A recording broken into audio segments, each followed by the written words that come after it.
हम जिस पावन तीर्थ की यात्रा करने जा रहे हैं वो है नर्मदा जी का पावन घाट, जिसे ब्रह्मांड घाट कहते थे पुराने समय में, लेकिन एक अपभ्रंश के कारण अब इसका नाम बदलकर बरमान घाट हो गया है।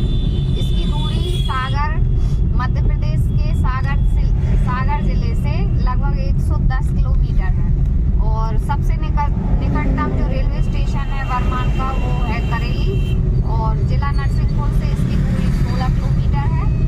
और हवाई अड्डे की अगर बात करें तो जबलपुर में डुमना हवाई अड्डा सबसे निकटतम हवाई अड्डा है, ये बरमान से लगभग 100 किलोमीटर की दूरी पर है।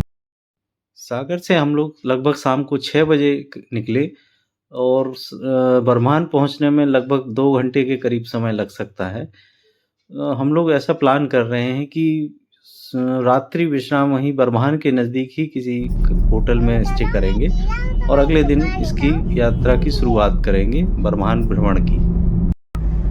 रात में हम लोग नर्मदा जी के किनारे वहाँ करेली में रुक गए थे, फिर उसके बाद हमने आज सुबह फिर से करेली से बरमान की तरफ अपनी यात्रा शुरू कर दी है। अब हम जा रहे हैं नर्मदा जी के तट पर, ब्रह्मांड घाट पर। अब वहां जाकर हम स्नान करेंगे, भगवान शिव का पूजन करेंगे, मंदिरों के दर्शन करेंगे और आज दिन भर का ये ट्रिप होने वाला है हमारा बरमान घाट, जहाँ पे हम सतधारा भी जाने वाले हैं और जैसा कि सूरज कुंड की भी बहुत ज्यादा मान्यता है यहाँ पर, तो हम सूरज कुंड भी जाएंगे।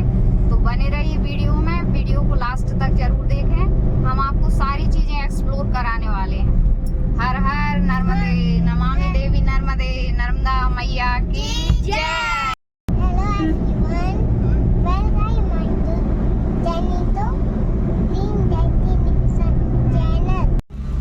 हम नर्मदा नदी के घाट पर पहुंचने वाले हैं, बोलिए नर्मदा मैया की जय।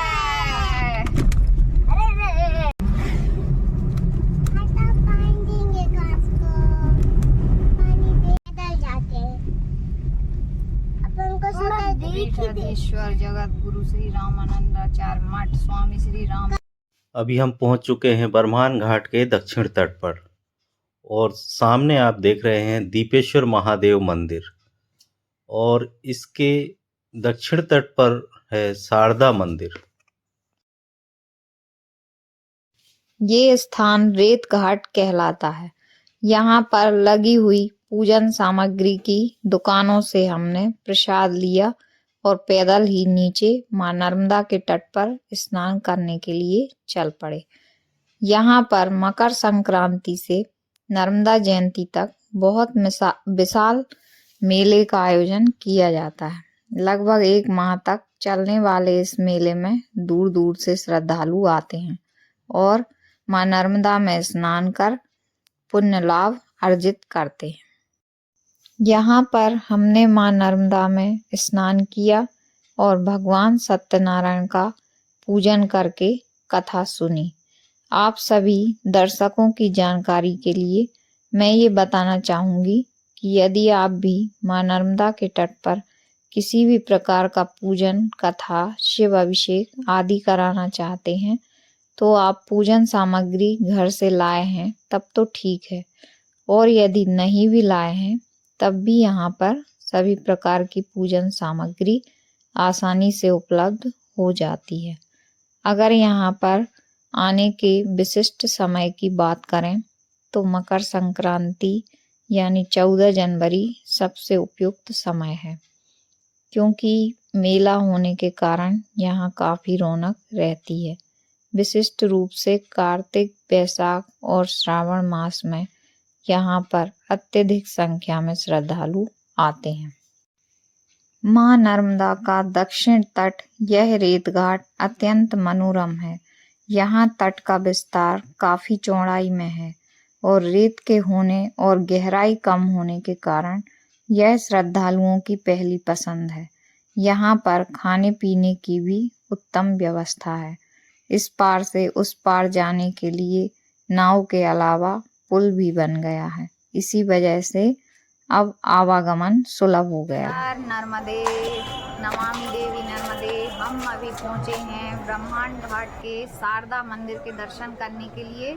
माता नर्मदा जो कि पाप नाशनी मोक्षदायिनी है, सिद्धिदात्री हैं उनके तट पर आज हमने स्नान किए, शिव अभिषेक किया और अब इसके बाद भगवान शिव के दर्शन करने के लिए शारदा मंदिर में नर्मदा तट पर, जो कि ऊपर है, सीढ़ियां चढ़ के आए हैं। अभी आपको दर्शन कराते हैं मंदिर।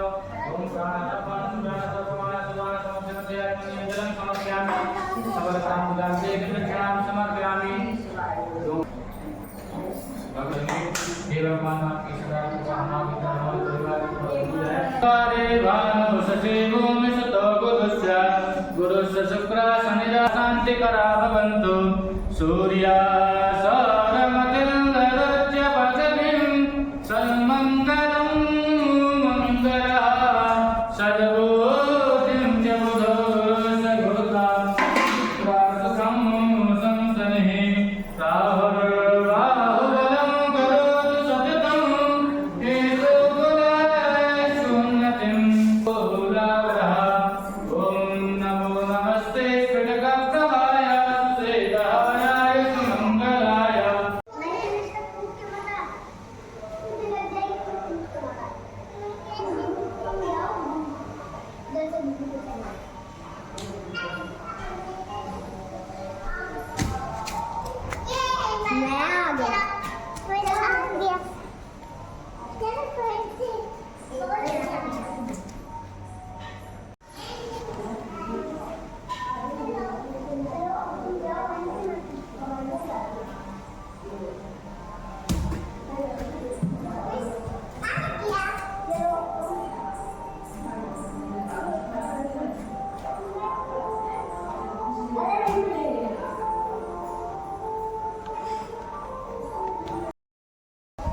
हर हर महादेव।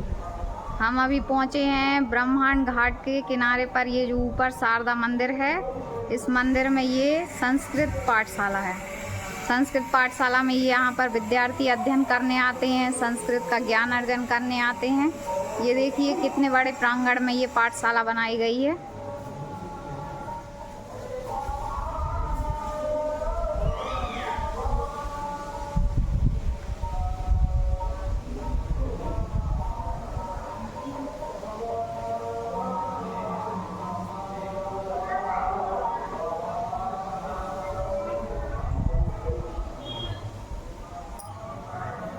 नमामि देवी नर्मदे। हर हर महादेव।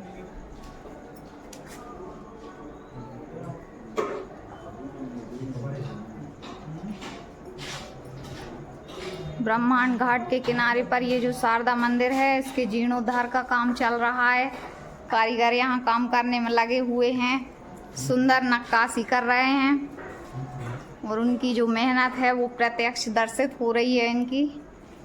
देखिए कितने सुंदर खंभे निर्माण हो रहे हैं। यहाँ पर मंदिर के जीर्णोद्धार का काम चल रहा है।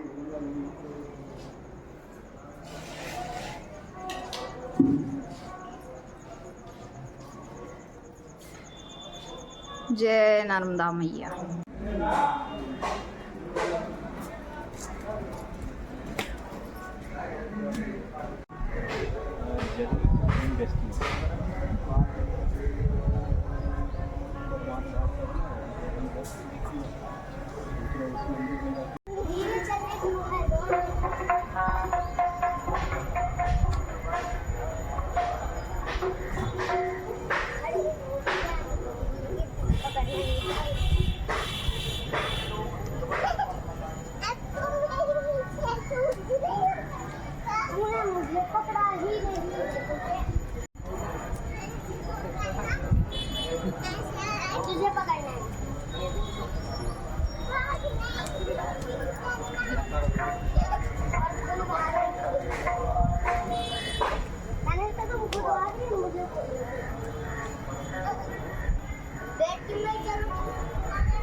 क्या आप जानना चाहते हैं कि इस स्थान को ब्रह्मांड घाट क्यों कहा जाता है? क्योंकि यहाँ पर भगवान ब्रह्मा ने तपस्या की थी। ये भगवान ब्रह्मा की तपस्थली है, इसलिए इसका नाम ब्रह्मांड घाट पड़ा और अब एक अपभ्रंश के कारण इसका नाम बदलकर बरमान घाट हो गया है। वेदों व पुराणों में मां नर्मदा को सभी नदियों में प्रमुख व श्रेष्ठ बताया गया है। शायद यही कारण है कि युगों युगों से इनकी परिक्रमा की जा रही है। विश्व में मां नर्मदा ही एकमात्र ऐसी नदी है जिनकी विधिवत परिक्रमा की जाती है। 3 साल 3 महीने और 3 दिन में पूर्ण होने वाली यह यात्रा अपने आप में अनुपम है।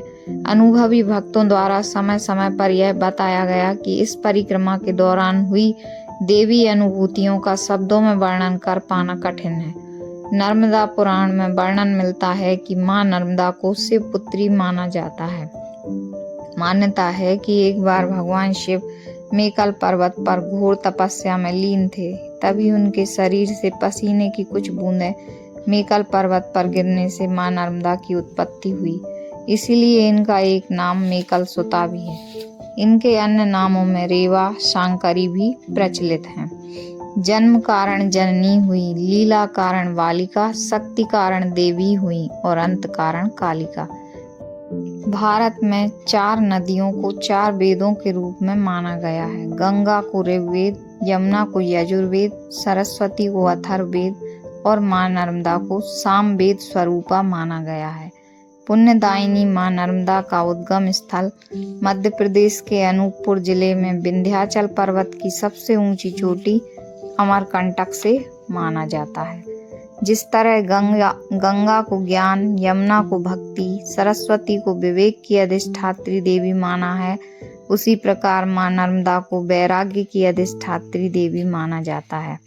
वेद कहते हैं कि मां नर्मदा पृथ्वी पर सतयुग से निरंतर प्रवाहित हैं और युगों युगों तक प्रवाहित रहेंगी। यही कारण है कि इन्हें चिरकुमारी भी कहा जाता है। ऐसी मान्यता है कि आज भी कई अदृश्य शक्तियां और देवी देवता और गुरु द्रोणाचार्य के पुत्र अश्वत्थामा मां नर्मदा की परिक्रमा करते हैं। भारत में नर्मदा ही एकमात्र ऐसी नदी है जो पूर्व से पश्चिम की ओर बहती हैं, अर्थात ढलान से ऊंचाई की ओर प्रवाहित होती हैं। इसी के साथ एपिसोड 1 को यहीं समाप्त करते हैं। मिलते हैं अगले एपिसोड में दीपेश्वर महादेव के संपूर्ण दर्शन।